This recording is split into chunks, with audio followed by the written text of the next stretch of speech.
Good morning बच्चों, good afternoon, good evening and good night. जब भी आप इस वीडियो को देख रहे हैं तो मैं हाजिर हूं आपका अगला टेस्ट सीरीज का सॉल्यूशन लेकर, गाइड लेकर आपके लिए।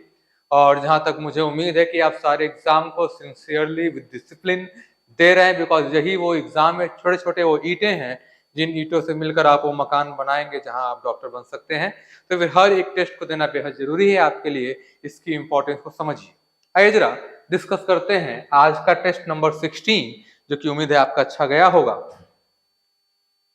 पहला क्वेश्चन है, wave front is the locus of all point where the particle of medium vibrate with the. तो डेफिनेशन, ये तो बच्चों वेव फ्रंट का डेफिनेशन है। और अगर ये वेव फ्रंट का डेफिनेशन आपको याद हो तो vibrating in same phase, same phase, option number A. तो ये हो गया हमारे पहले क्वेश्चन का option number A correct. Two monochromatic lights wave of amplitude, तो A1 दिया है आपको 3A और A2 दिया गया आपको 2A और फेज डिफरेंस दिया गया आपको 60। Current intensity at the point will be proportional to. तो पहले A नेट की बात करें तो A नेट का फॉर्मूला होता है A1 square plus A2 square plus 2A1 A2 cos phi का अंडर रूट, और अंडर रूट अगर हटा के यहाँ ले आए स्क्वायर हो जाएगा, और A नेट का square he I think I net होगा। तो आई नेट मतलब ये वाला फॉर्मूला, A1 की वैल्यू 3A, तो 3A का स्क्वायर प्लस 2A का square plus 2 into 3A into 2A cos 60। ये हो गया आपका 9A square plus 4A square, और ये हो गया प्लस 2 इंटू 3 2 जा 6A स्क्वायर इंटू cos 60 1/2, और 2 क्या हो गया cancel, 9 4 13 13 plus 19 19A square. Option number D, simple calculation, simple question.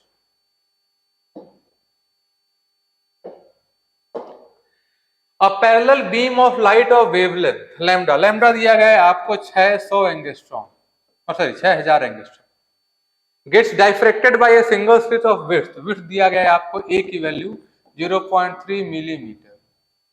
The angular position of the first minimum of diffracted light is, तो A sin theta is equal to होता है first minima है तो n lambda n की value 1, यहां से आपको मिलेगा sin theta is equal to lambda by A। Lambda कितना है आपका 6 into 10 to the power -7 upon 3 into 10 to the power -4। इसको लिख सकते हैं 6 10 टू द पावर -7, ये लिख सकते हैं 3 मिलीमीटर, -3 होगा और एक पॉइंट और खा गया तो -4 हो जाएगा। 3 2 जा 6, 2 इंटू 10 टू द पावर कितना मिलेगा अपने को -3, क्योंकि -4 ऊपर जाएगा तो -3 होगा, और चूंकि एंगल बहुत स्मॉल होता है लगभग ये थीटा हो जाएगा, तो थीटा इन रेडियन आ गया आपका 2 into 10 -3, 2 into 10 to the power -3, option number A. अगला क्वेश्चन देखते हैं। If two sources having randomly varying phase difference phi, तो randomly varying phase difference अगर phi है, the resultant intensity will be given by, तो resultant intensity क्या होगा यहाँ पे, अगर देखो यार फॉर्मूला तो होता है वैसे 4I0 cos square phi by 2, तो if two sources have randomly varying phase difference phi, अब देखो यार अगर randomly varying phase difference है मतलब वो इनकोहेरेंट सोर्स है, और अगर इनकोहेरेंट सोर्स होगा तो इनकोहेरेंट सोर्स का जो नेट इंटेंसिटी होता है वो दोनों वेव की इंटेंसिटी का अलजेब्रिक सम होता है। कोहेरेंट होता है तो फॉर्मूला होता है I1 plus I2 plus 2 root I1 I2 cos phi, पर रैंडमली वेरिंग मतलब फेज डिफरेंस कांस्टेंट नहीं है, और फेज डिफरेंस अगर कांस्टेंट नहीं है तो ये कंडीशन किसका हो गया, इनकोहेरेंट सोर्सेस का। अगर सोर्सेज इनकोहेरेंट हैं तो अगर दो वेव की इंटेंसिटी I0 और I0 है तो नेट इंटेंसिटी सिंपली दोनों को जोड़ दीजिए 2I0। 2I0 कौन सा होगा, option number C. A Young's double shift setup for interference is shifted from air to within water, हवा से पानी में, then the fringe width, तो पानी का म्यू ज्यादा होता है बीटा घट जाएगा डिक्रीजेस। क्या लिखा फिर बोलना, is shifted from air to within water, तो म्यू बढ़ेगा बीटा घटेगा, तो बीटा फ्रिंज विड्थ घट जाएगा डिक्रीजेस।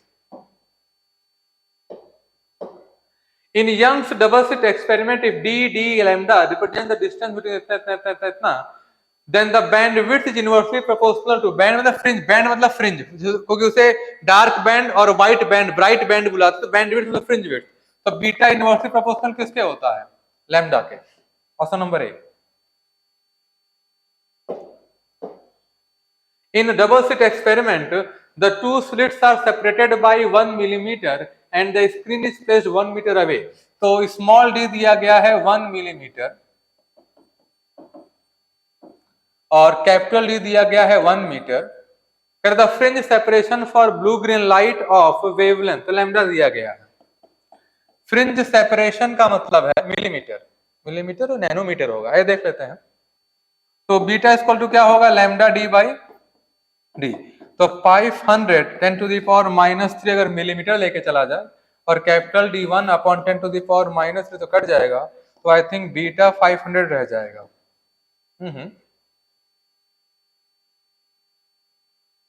और यही अगर नैनोमीटर होता तो यहां पे होता 10⁻⁹ तो -7 बचता।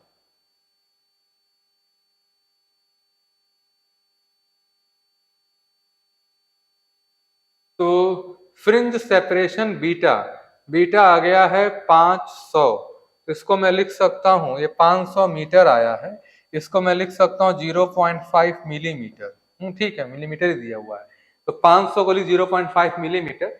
ऑप्शन नंबर कौन सा करेक्ट आ गया, बी। क्लियर अपने को। In case of light wave from two coherent sources, there will be constructive.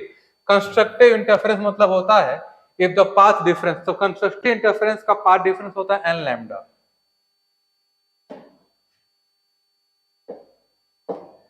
In Young's double slit experiment, the two slits are a d distance apart. Interference pattern is observed on screen at distance d from the slit. A dark fringe is observed on the screen directly opposite to one of the slits. Slit के just सामने, समझिएगा इसको। अगर just सामने है, ये पूरा gap होता है d, कितना होता है d, तो जस्ट सामने होगा तो क्या y की वैल्यू d/2 के बराबर हो जाएगी, क्योंकि ये आधा आधा होता है। तो यहां ध्यान दो, कह रहा है वेवलेंथ ऑफ लाइट क्या होगा, तो डार्क फ्रिंज है तो y इक्वल टू फॉर्मूला होता है 2n+1 lambda D by 2d।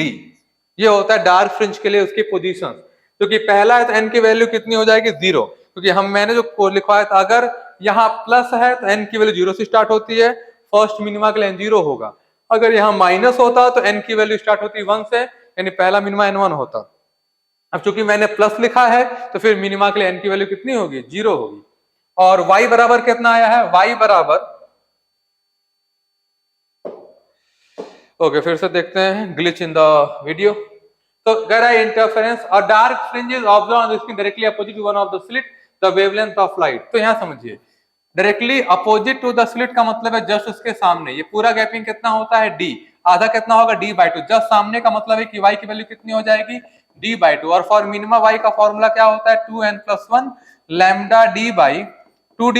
और ये बराबर किसके आया है, d/2 के। y की वैल्यू कितनी है, d/2 के। n की वैल्यू पुट करेंगे 0 फॉर फर्स्ट मिनिमा, तो ये हो जाएगा अगर 0 तो lambda d/2d is actually equal to d/2। 2 और 2 क्या हो गया, कैंसिल। लैम्डा इक्वल टू आ गया d²/d, d²/d, d²/d। Option number D.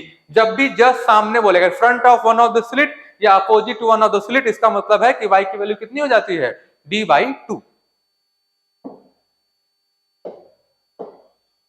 Consider the following statement in the case of YDSC.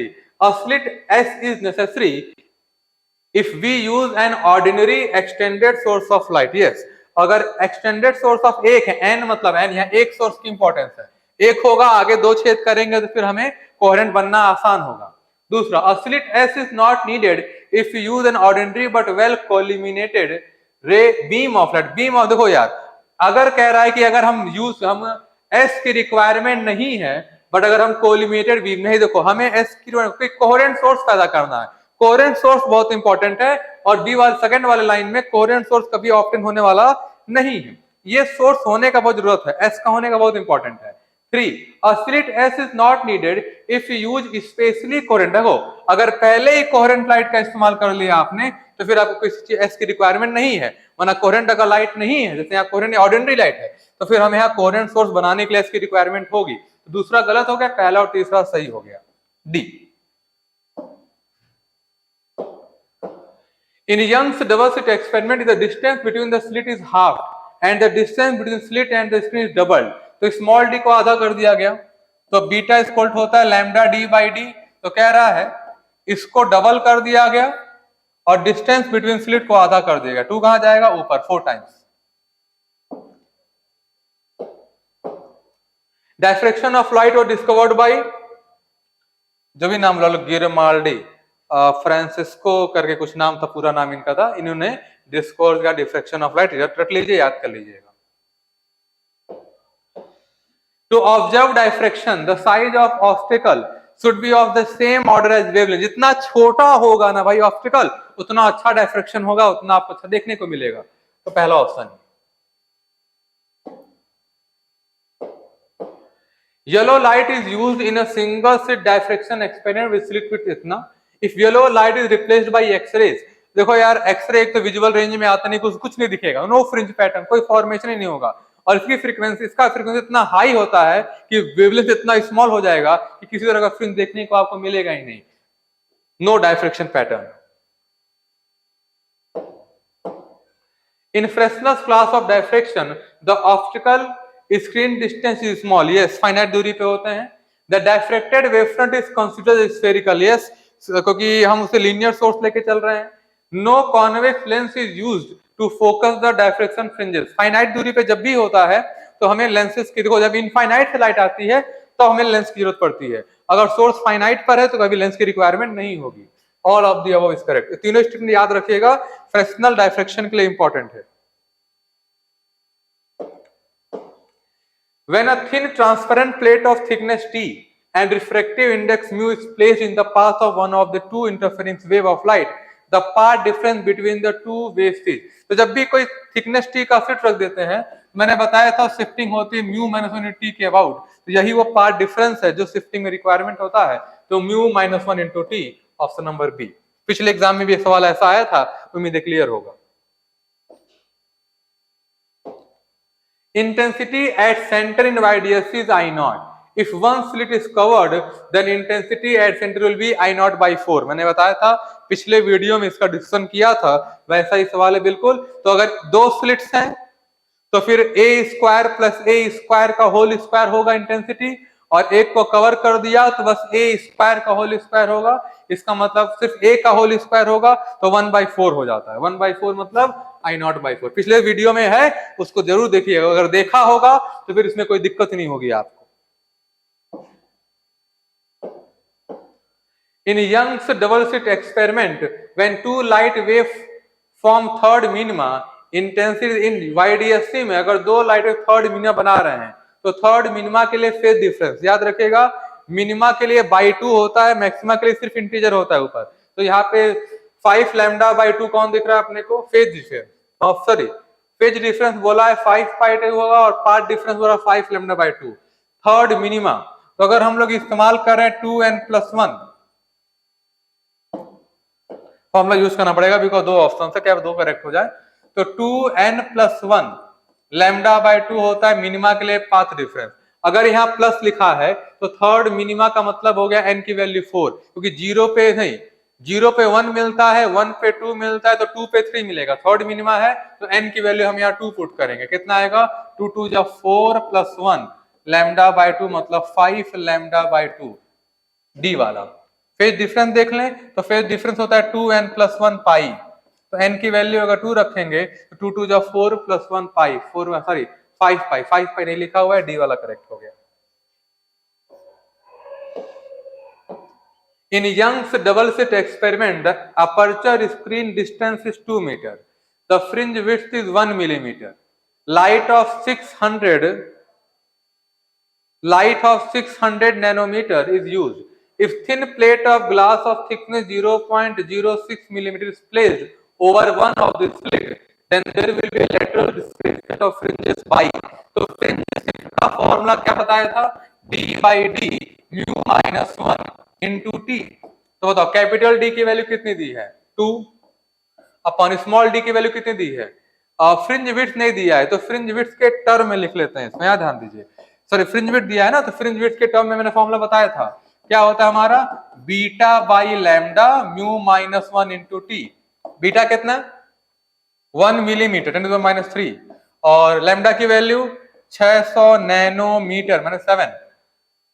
Mu की वैल्यू 1.5 -1 मतलब 0.5, चलो 1.5 -1 लिख दे रहे हैं। और थिकनेस कितना दिया है अपने को 0.06 10⁻³ सॉल्व कर लीजिए। देखो कितना हो जाएगा, ये लिखा है 1/6 इंटू 10⁻³ -3 -7 ऊपर गया +7 हो जाएगा +4 और -3 बचेगा अपने पास 10।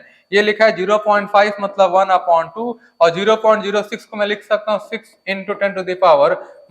6 और 6 कैंसिल हो जाएगा। ये लिखा है 1/2 10⁻⁻1 तो ये लिखा है 0.5 10⁻⁻1। इसको मैं कितना लिख सकता हूँ, इसको मैं लिख सकता हूँ 50 सेंटीमीटर। कितना लिख सकते हैं इसको 50 सेंटीमीटर लिख सकते हैं, क्योंकि अगर माइनस में 0.05 मीटर आएगा 5 सेंटीमीटर और 50 तो 5 सेंटीमीटर इसको लिखा जा सकता है, ठीक है ना। तो आंसर आ गया 5 सेंटीमीटर।